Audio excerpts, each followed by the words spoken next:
Welcome back to the Modern Woodcarver Podcast. Today, we're going to do something a little different. We're going to talk about the history of woodcarving. And when I say the history of woodcarving, I don't mean that we're going to go back 100 years and talk about where whittling came from. We're going back thousands of years. In fact, we're going to go back so far that we eventually run into a problem.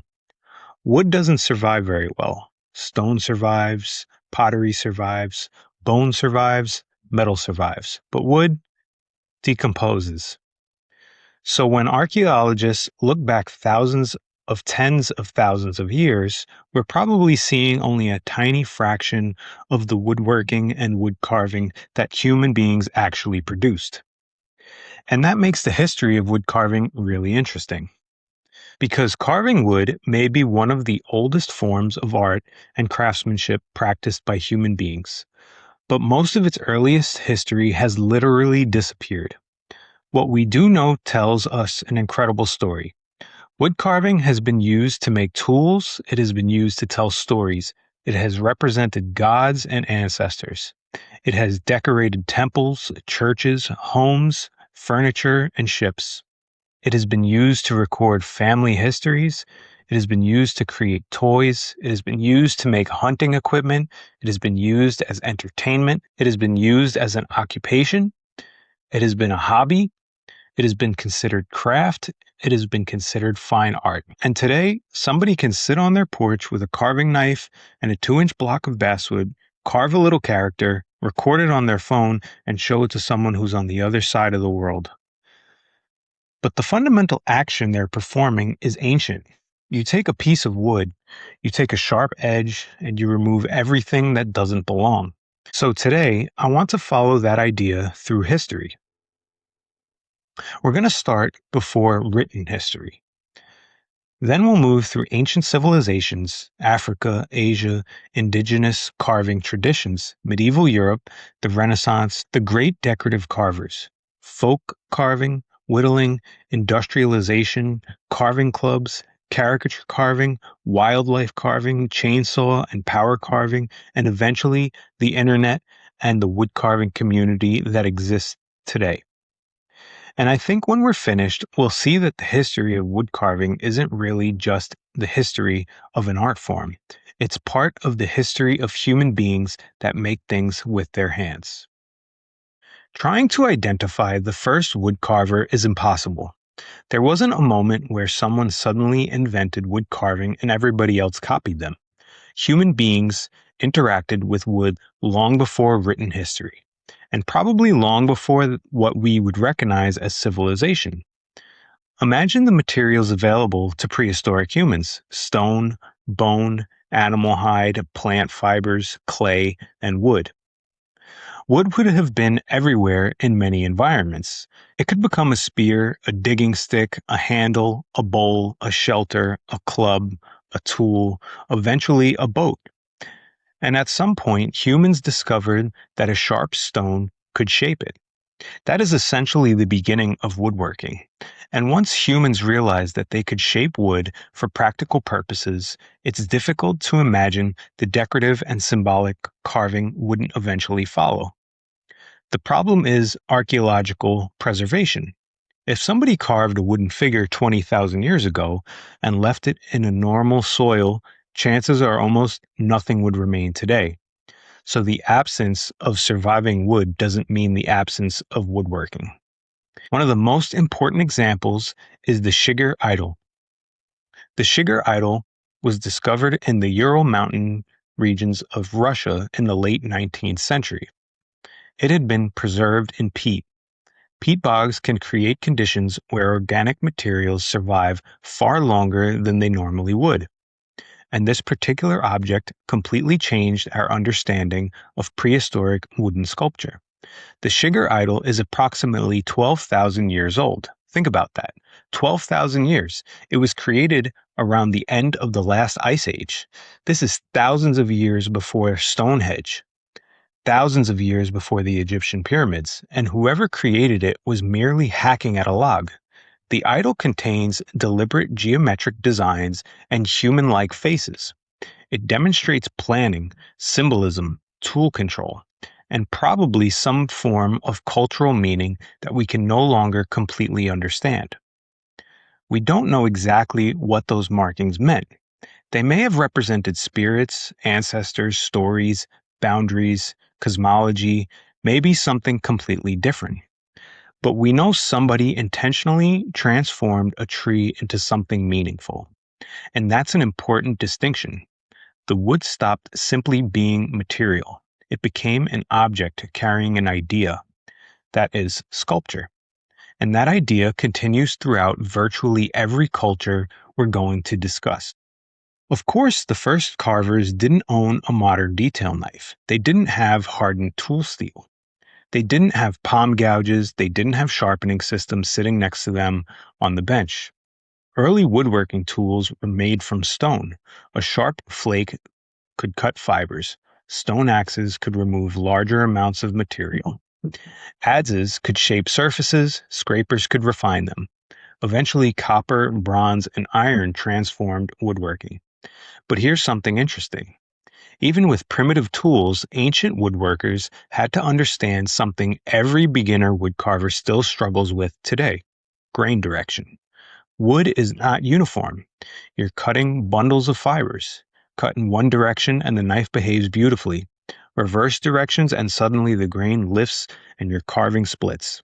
That's not a modern problem. That's a wood problem, which means humans have probably been learning that lesson for thousands of years.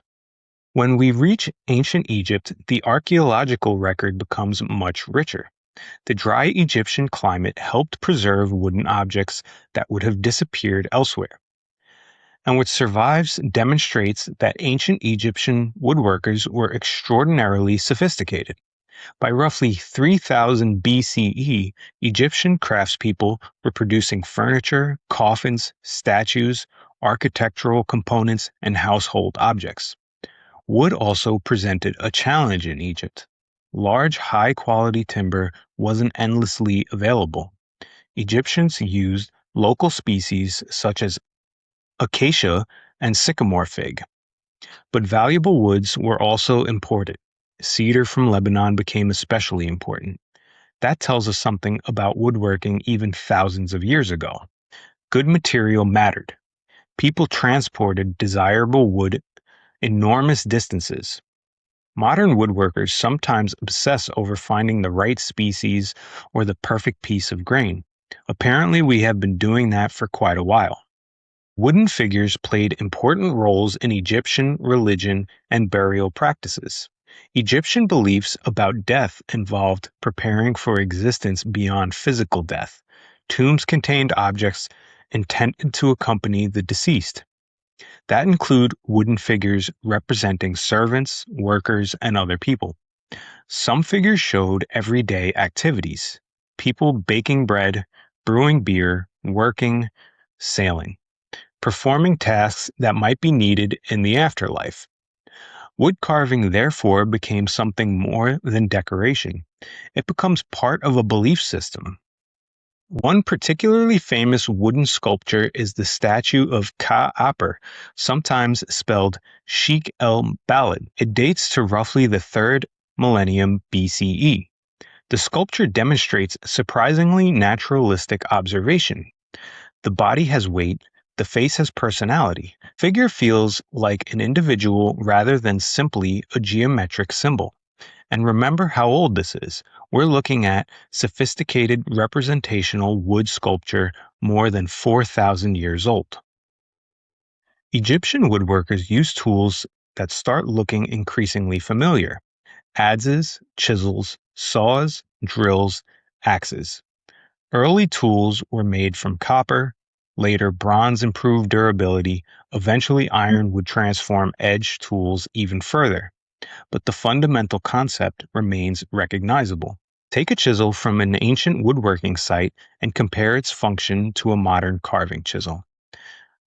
The metallurgy is completely different. The handle is different, the steel is different, but mechanically, the concept is remarkably similar. A sharpened wedge cuts wood fibers. The technology improved, the principles didn't change. When people think of ancient Greek sculpture, they usually imagine marble. But Romans bring marble and bronze to mind as well, but wood sculpture existed throughout the ancient Mediterranean. Much of it simply hasn't survived.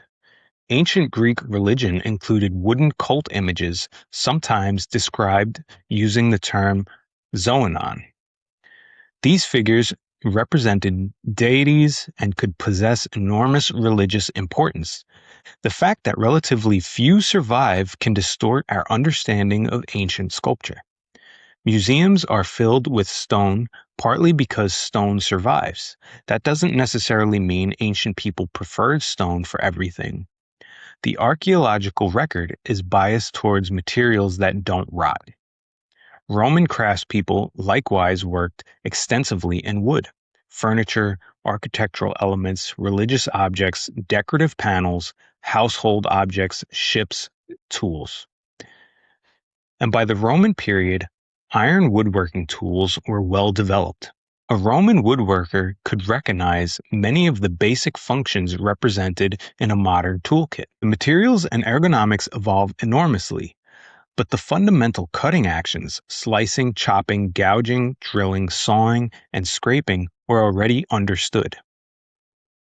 At this point, I want to make an important distinction. There isn't one wood carving tradition. There are hundreds, maybe thousands, different cultures, independently discovered ways of turning wood into symbolic, religious, functional, and decorative objects. And sometimes those objects serve purposes that don't fit neatly into the modern Western distinction between art and craft.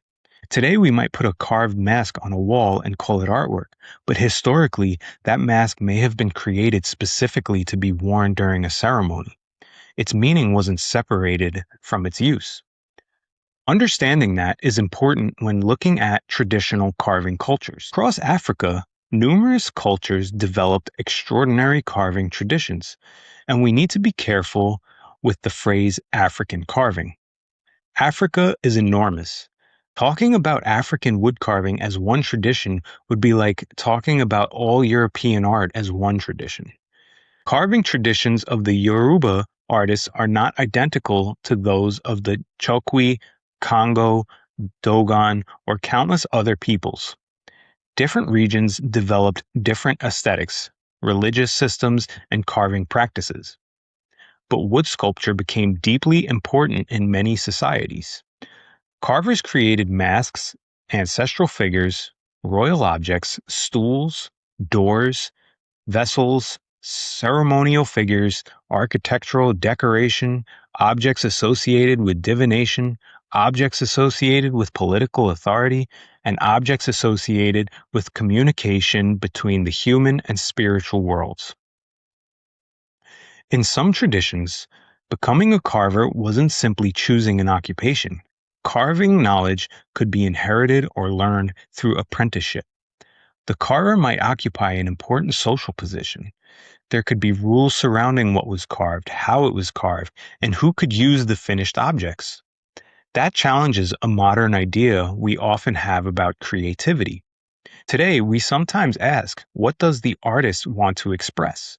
Historically, a carver might instead be asking, what does my community require this object to communicate? The individual artist still mattered. Skill certainly mattered. Style mattered. But the carving existed within a larger cultural system. China possesses an enormous woodworking history. Wood was used extensively in traditional architecture, furniture, and religious sculpture. Chinese temples could incorporate incredibly detailed carved ornamentation. Dragons, flowers, clouds, animals, mythological creatures, geometric patterns, scenes from stories, and religious imagery. Buddhism, after entering China, created demand for enormous numbers of religious images. Wood became one of several important sculptural materials alongside stone, clay, bronze, and other media. One of the fascinating aspects of Chinese carving is the connection between carving and architecture. The building itself could become a carved object. Beams, brackets, doors, screens, and panels weren't merely structural. They could become storytelling surfaces. Japanese wood carving deserves an entire episode by itself, but for this history, one of the most important developments involves Buddhist sculpture. Buddhism reached Japan through broader cultural exchanges involving the Asian mainland, particularly Korea and China. As Buddhism spread, demand grew for religious sculpture. Japanese sculptors eventually developed extremely sophisticated traditions. One of the important period was the Kamakura period, beginning in the late 12th century. Sculpture became increasingly realistic and emotionally powerful. High school became particularly influential. One of its greatest masters was Yunkei. Look at surviving sculptures associated with Yunkei and his school, and you can see something remarkably modern in their observation. Muscles feel tense. Faces contain emotion. Bodies seem capable of movement. These aren't lifeless symbols. They possess presence, and many were created in wood. Japanese sculptors also developed sophisticated construction techniques. One important method is called yosigi zukuri. Instead of carving an entire sculpture from one massive block, different sections could be carved separately and joined. This solved several problems. Large solid blocks could crack. They could become extremely heavy. Suitable timber could be difficult to obtain. By constructing sculptures from multiple pieces, artists could create monumental works more efficiently and with greater control. Modern carvers sometimes think glue-ups or assembly sculptures are somehow less pure than carving from one block. History tells us otherwise. Some of the greatest wooden sculptures ever produced were intentionally constructed from multiple pieces. Japanese netsuke provide a completely different example of carving. Traditional Japanese clothing didn't have pockets in the Western sense. People could suspend small containers from cords attached to the sash. A netsuke acted as a toggle preventing the cord from slipping through. So originally, netsuke had a practical function, but carvers transformed that practical object into miniature sculpture. Animals, people, demons, mythological creatures, occupations, humorous scenes, everyday life, all compressed into objects only a few inches tall. If you're a modern caricature carver, netsuke are fascinating because they demonstrate something miniature carvers still understand today. Size does not determine complexity. A 2-inch sculpture can contain enormous personality. Long before Europeans arrived, indigenous peoples throughout North America had their own woodworking traditions. Again, there wasn't one Native American carving style. Hundreds of cultures existed across enormous geographic areas.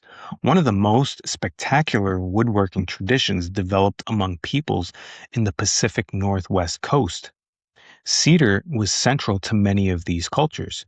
Western red cedar could become houses, canoes, boxes, bowls, masks, tools, ceremonial objects, and monumental carved poles. The term totem pole is familiar, but these monuments are often misunderstood. They weren't simply primitive statues or generic religious idols.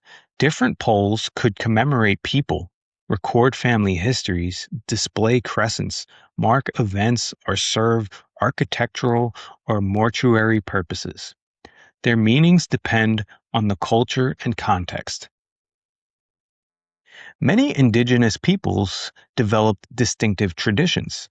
The carving itself could communicate identity. A person familiar with the symbolic language could understand information encoded in forms that an outsider might see only as animals or faces. Once again, wood carving becomes communication. Canoe building also demonstrates the extraordinary woodworking knowledge of indigenous craftspeople. Imagine transforming a massive cedar log into a seaworthy vessel using traditional tools and controlled shaping techniques. That requires understanding wood movement, grain, thickness, balance, water, heat, structure, and enormous amounts of accumulated practical knowledge. It reminds us that historically, the boundary between woodworker, sculptor, and engineer wasn't always clear. In New Zealand, Maori carving traditions developed into one of the most recognizable sculptural languages. The Maori term wakairo is associated with carving. Carving appears throughout meeting houses, canoes, weapons, and important cultural objects. These carvings can represent ancestry and genealogy. A carved meeting house isn't simply a building containing artwork. The architecture itself can embody ancestral identity. Patterns carry meaning, figures carry meaning, placement carries meaning. The object communicates relationships between living communities and their ancestors. That gives us another reoccurring idea. For much of human history, wood carving wasn't made primarily to sit in a gallery. It participated in life. Now we turn to Europe. After the collapse of the Western Roman Empire, Christianity became one of the major forces shaping European visual culture. Churches required enormous amounts of artwork. Stonemasons carved architectural sculpture. Metalworkers created religious objects. Painters decorated walls and panels, and woodcarvers produced extraordinary quantities of sculpture. Crucifixes, saints, Madonnas, altarpieces, choir stalls, doors, screens, furniture, architectural ornament. By the Gothic period, some European churches contained astonishingly elaborate carved interiors. This is where the life of the professional carver becomes especially interesting. Forget about modern image of somebody buying a knife online, watching a video, and carving on the porch. A medieval craftsman usually learned through apprenticeship. A young apprentice entered a master's workshop. He didn't begin by expressing his artistic vision. He worked, he learned materials, he maintained tools, he observed, he repeated tasks. Gradually, he gained responsibility. Eventually, he might become a journeyman. And after enough experience, perhaps a master with his own workshop. Knowledge moved directly from person to person, master to apprentice, generation after generation. If a workshop had developed a particularly effective technique, that knowledge could remain within that tradition for decades. There was no internet, no instant access to thousands of carvers. Your woodworking world might be limited to the craftspeople around you. That makes the level of craftsmanship achieved in these workshops even more impressive. By the medieval period, iron and steel-edged tools had become increasingly sophisticated. Carvers used axes and adzes for rough work, chisels and gouges removed and molded material, knives handled detail, mallets powered larger cuts. Different sweeps of gouges allowed increasingly complex surfaces.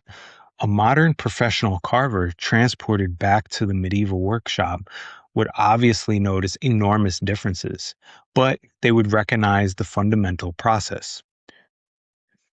Rough out the mass, establish the major forms, refine secondary forms, add detail, finish the surface. That workflow is ancient. One well-known piece of medieval carving history is the misericord. Church choir stalls often had folding seats. Underneath some of those seats was a small projecting support called the misericord.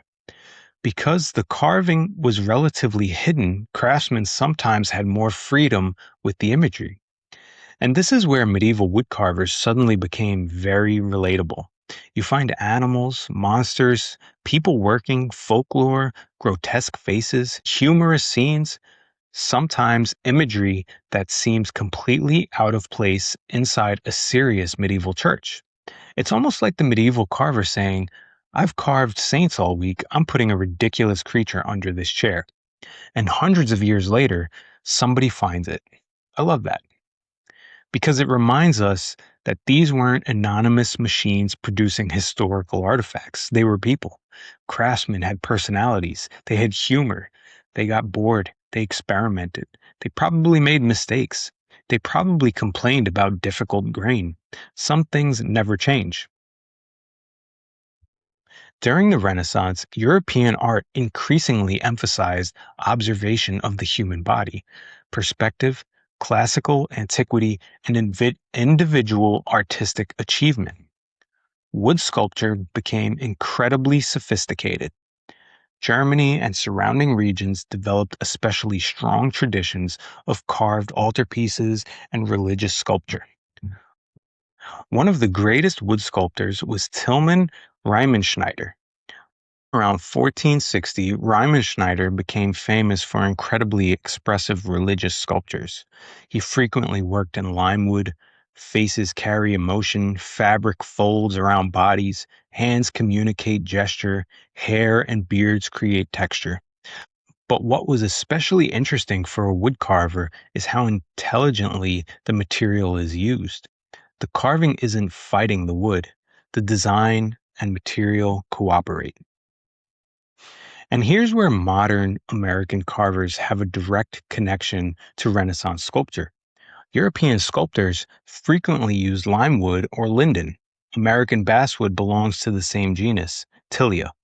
That family of woods possesses many characteristics carvers value: fine grain, relatively soft cutting, ability to hold detail. Low contrast between early wood and late wood compared with many other species. Predictability. So if you carve basswood today, you're working with close botanical relatives of woods used by some of Europe's great sculptors. Your little basswood block has an impressive family history. Another extraordinary sculptor was Veit Stoss.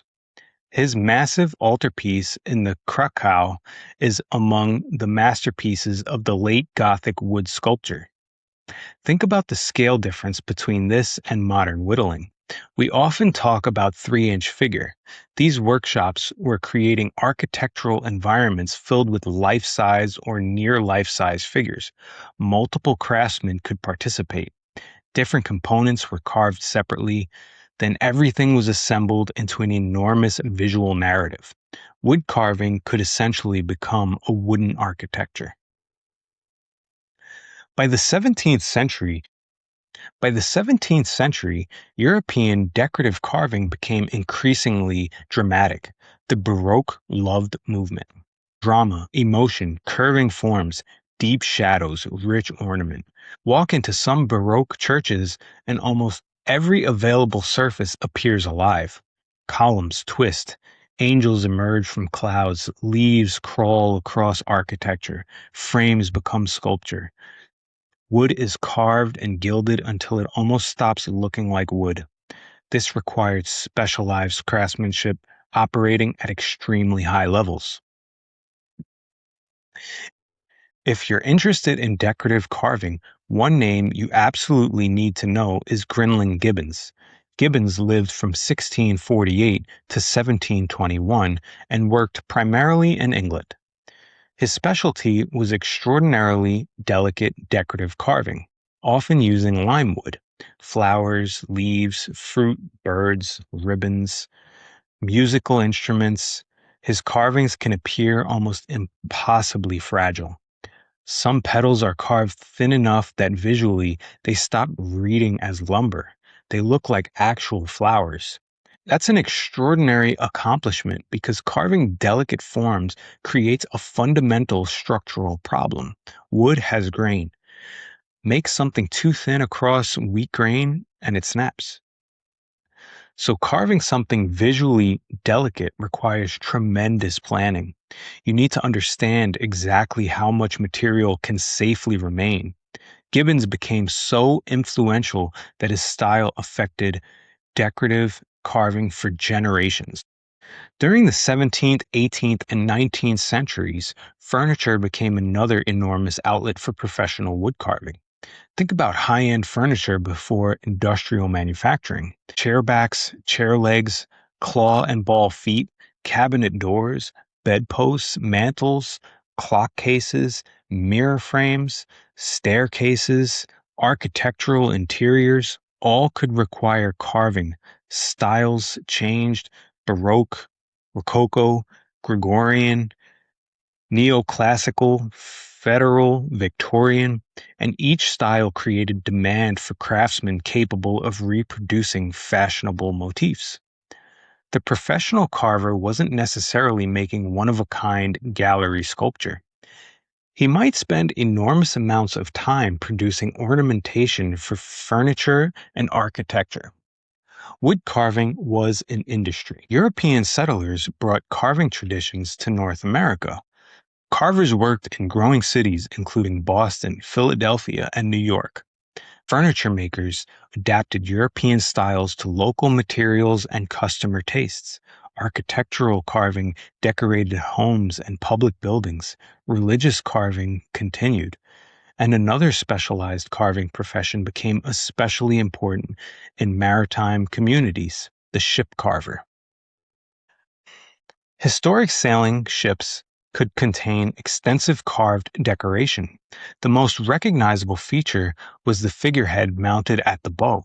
Figureheads could depict women, warriors, political figures, animals, mythological creatures, national symbols, but ship carvers did more than figureheads. Sterns and other architectural elements could contain elaborate ornamentation. This was a legitimate professional trade. Imagine the skill required. You're creating sculpture that has to survive outdoors: salt water, sun, wind, temperature changes, movement, and you're working at architectural scale. Again, we see how diverse the word woodcarver has actually been. A miniature Netsuke carver and a ship carver were both sculpting wood. Their working worlds were completely different. Alongside professional carving existed another tradition. Ordinary people carved: farmers, sailors, soldiers, laborers, people sitting outside, people with downtime. They didn't necessarily call themselves sculptors. They had a knife, they had wood, and they made things: toys, walking sticks, utensils, animals, figures, whistles, puzzles, decorations. This is where we begin moving towards the culture of recreational whittling familiar to us today. Whittling and wood carving overlap, but they aren't exactly synonymous.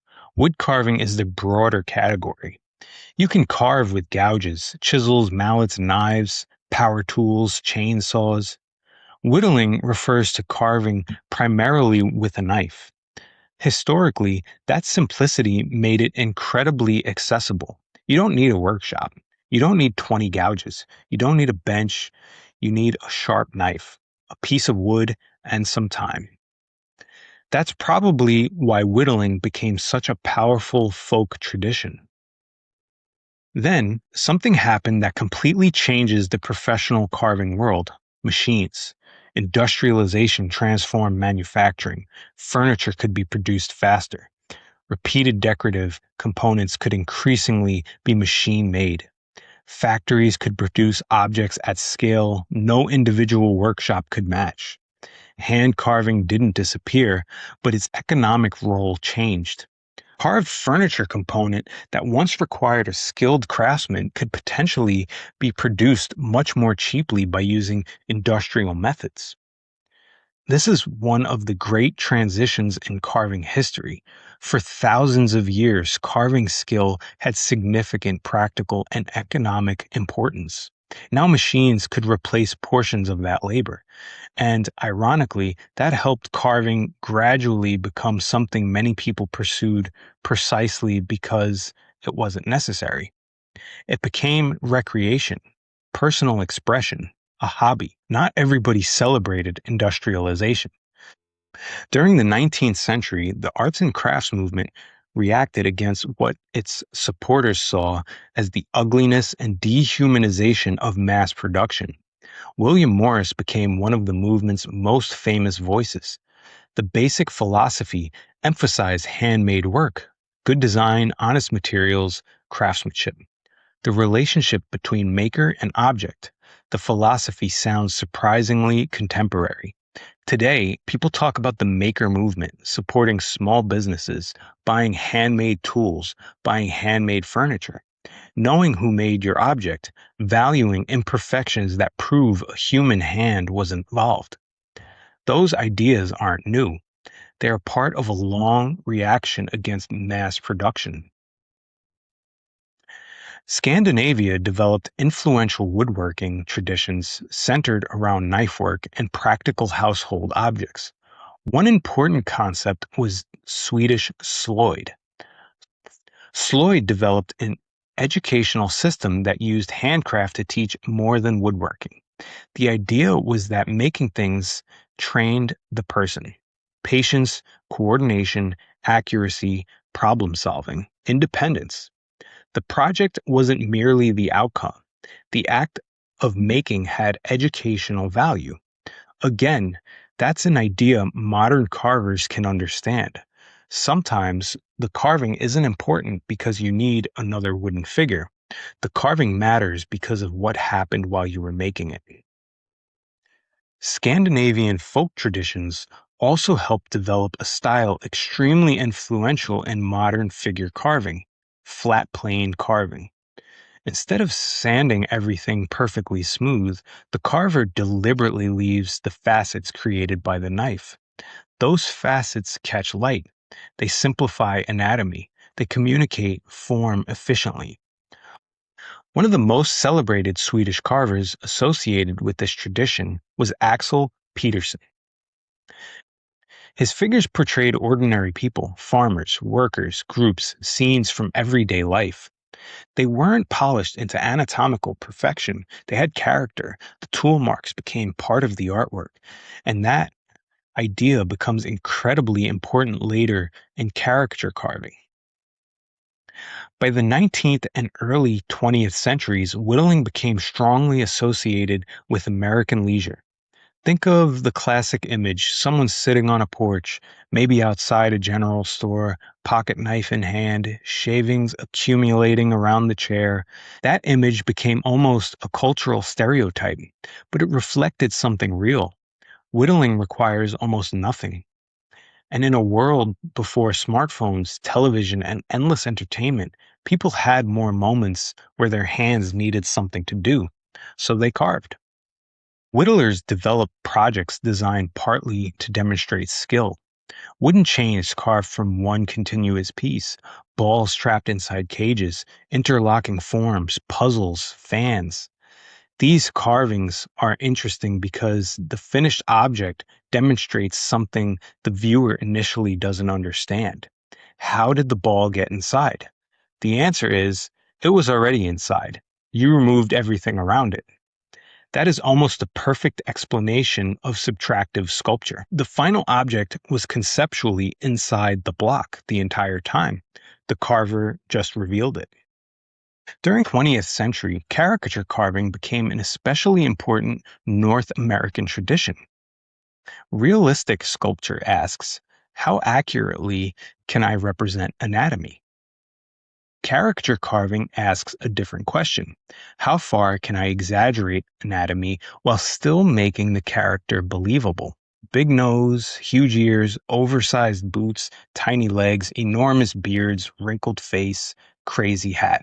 The proportions can be completely wrong, but the personality can be completely right. That's the magic of caricature carving. A technically perfect, realistic figure can sometimes feel lifeless. A roughly carved 3-inch old man with an enormous nose can feel like he has an entire life story. During the 20th century, wood carving increasingly became an organized hobby. Local clubs formed across North America and Europe. This became enormously important for education. A beginner could walk into a meeting and sit beside someone who had been carving for 30 years. That experienced carver might show them how to hold a knife, how to sharpen, how to read grain, how to make a stop cut, how to carve an eye. Knowledge once again moved directly from person to person. It's actually very similar to medieval apprenticeship, except much less formal.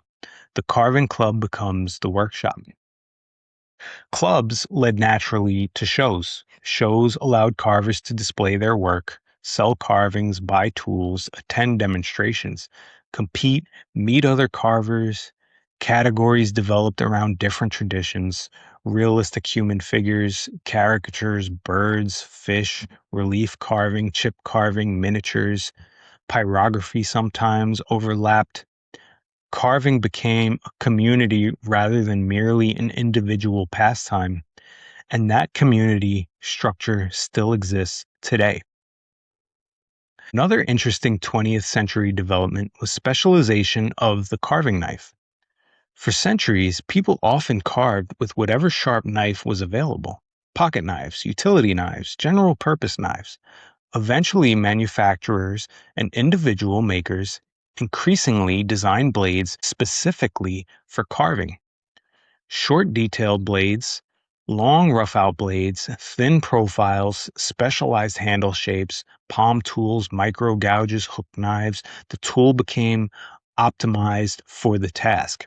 And eventually, small independent knife makers became important parts of carving culture. Today, a carver might know the name of the individual person who made their knife. In a strange way, that's a return to an older world of craftsmanship. Another enormous American tradition comes from hunting: duck decoys. Originally, decoys, practical equipment. A hunter needed something that resembled a bird well enough to attract real birds. So craftspeople carved them. Form followed function. But eventually, some decoy makers became exceptionally skilled. Collectors began appreciating individual makers and regional styles, and decorative bird carving evolved into an extraordinary art form. Modern bird carvers may reproduce feathers individually. They burn texture, they carve microscopic details, they paint extremely subtle color transitions. The finished object can look almost alive. So, once again, we see an object evolve through stages: tool, craft, collectible, fine art. Then we arrive at one of the most dramatic developments in modern carving: the chainsaw.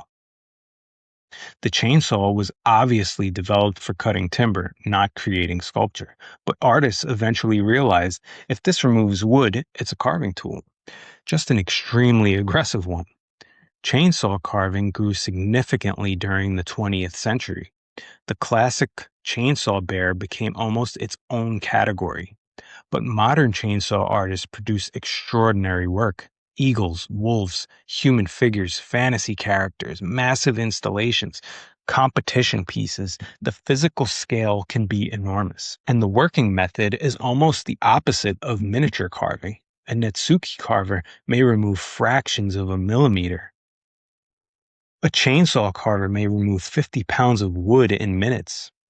Yet both are practicing subtractive sculpture. Rotary tools created another branch of modern carving. Electric motors and pneumatic tools allowed cutters to spin at enormous speeds. Burrs could remove material rapidly. Different shapes could create different textures. Carvers began using grinders, flexible shaft machines, rotary tools, sanding systems, and specialized cutters. Some traditional carvers rejected power carving, and debates over tools continue today. Is it really carving if you're using a grinder? But historically, carvers have always adopted new technology. Stone became bronze, bronze became iron, iron became steel, hand drills became mechanical drills, and eventually electric tools arrived. The history of carving is partly the history of humans finding better ways to remove wood. Before the internet, carving education underwent another revolution: printing. Books could teach techniques to people who didn't have access to a master carver. Patterns could be copied. Magazines could publish projects. A carver in one part of the country could learn from a carver hundreds of miles away without ever meeting them. Publications helped build a broader carving identity. Readers discovered artists they otherwise would have never known existed, and patterns became extremely important to hobby carving. You could buy a book, transfer the pattern to wood, and follow step by step instructions. For generations of carvers, that was their YouTube. Then the internet arrived. At first, the transformation was relatively simple. Websites, forums, message boards, email groups. A carver could photograph a project and share it with people around the world. Someone could ask, "Why does my basswood keep tearing out?" And strangers could answer. That sounds normal today. At the time, it was revolutionary. For essentially all previous human history, access to specialized craft knowledge depended heavily on geography. Now geography started disappearing. Video changed everything again. A carving book can tell you, make a stop cut. A photograph can show the finished cut, but video can show you the knife entering the wood. You can see the angle, the pressure, the hand position, the grain, the chip releasing. And if the instructor makes a mistake, you can sometimes watch how they fix it. This is an enormous educational advantage. Creators such as Gene Messer and Doug Linker became introductions to woodcarving for large numbers of people. Someone who had never held a carving knife could watch a beginner project, order some basswood, and start carving. The old educational chain was master to apprentice, then experienced club member to beginner, then author to reader, now creator to potentially millions of viewers. Instagram, Facebook, TikTok, and other platforms changed another aspect of carving: visibility. Imagine being an incredibly talented folk carver in 1850. Maybe everybody in your town knows you're good. Maybe travelers see your work. Maybe pieces travel farther than you do, but your potential audience is geographically limited. Today, somebody can carve a 2-inch gnome in a basement in New York, and somebody in Australia can see it in 10 seconds after it's posted. That is historically extraordinary. For the first time, ordinary hobby carvers can build international audiences without galleries, publishers, or museums. The internet also changed the tool industry. A skilled knife maker no longer necessarily needs national retail distribution. They can make a knife, post photographs, build a website, appear on social media, send knives to carvers, develop a reputation, and suddenly a tiny workshop can have customers all over the country or all over the world. That creates an interesting circular history.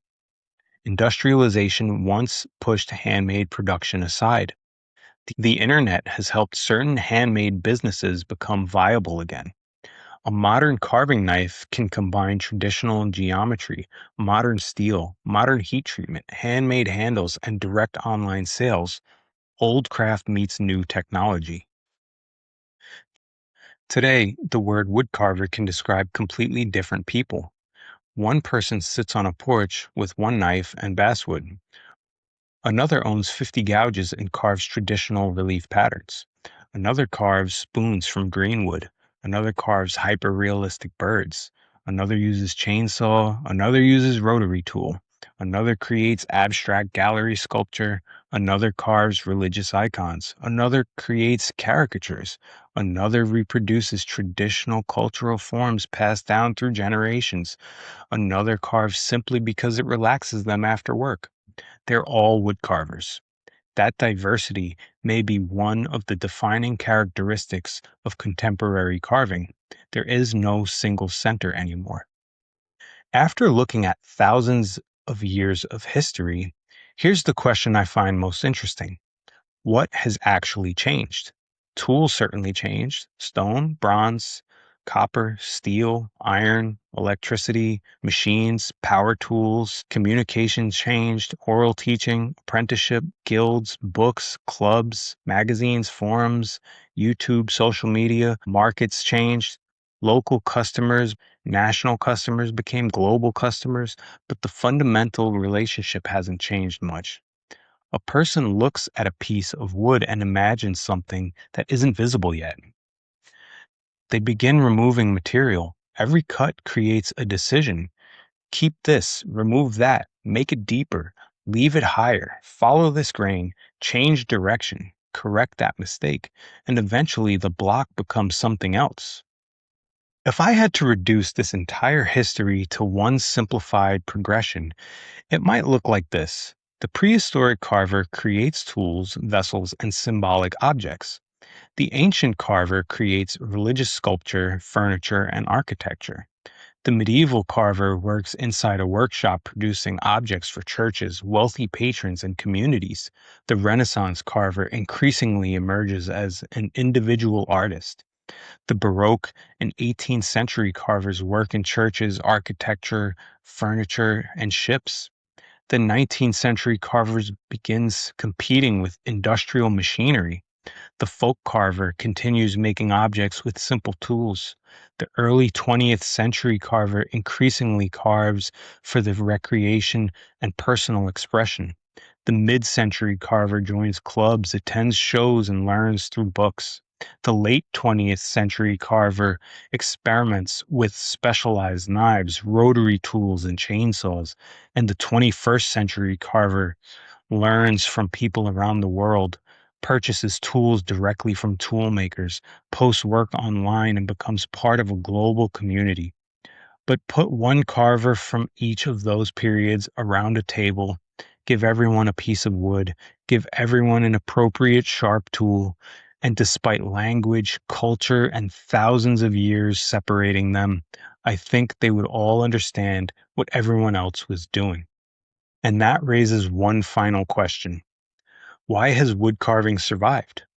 We don't need carved wooden spoons. Machines can make spoons. We don't need hand carved furniture. Factories can make furniture. We don't need carved toys. We can buy plastic ones. We don't need wooden sculptures to record our stories. We have photographs and video. From a purely practical perspective, modern society has eliminated many of the reasons humans historically carved wood, and yet people still carve.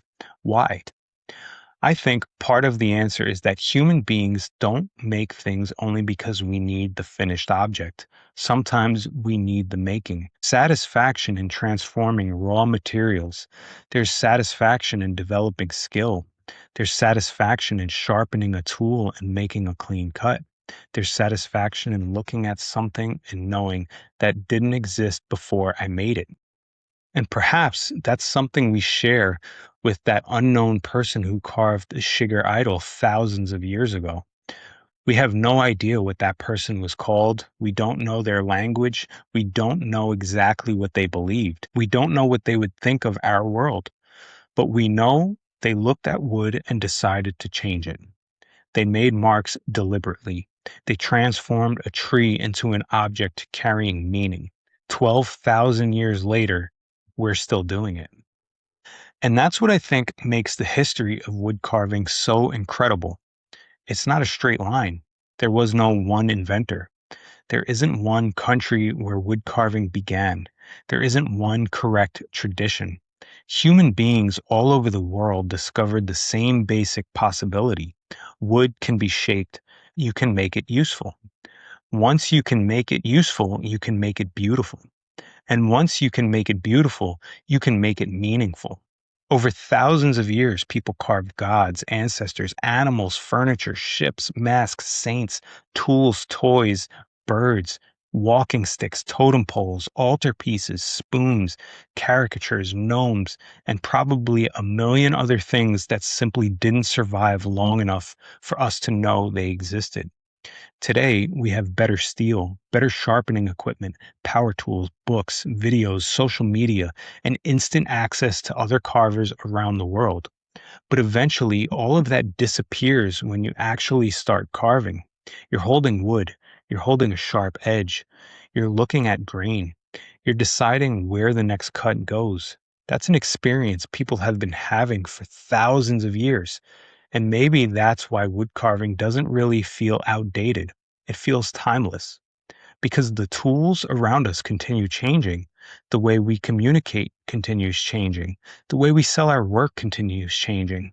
But the fundamental act remains incredibly simple. Take a piece of wood, imagine what it could become, and start removing everything that doesn't belong. That's wood carving. And apparently, we've been doing it for a very, very long time. Thanks for watching.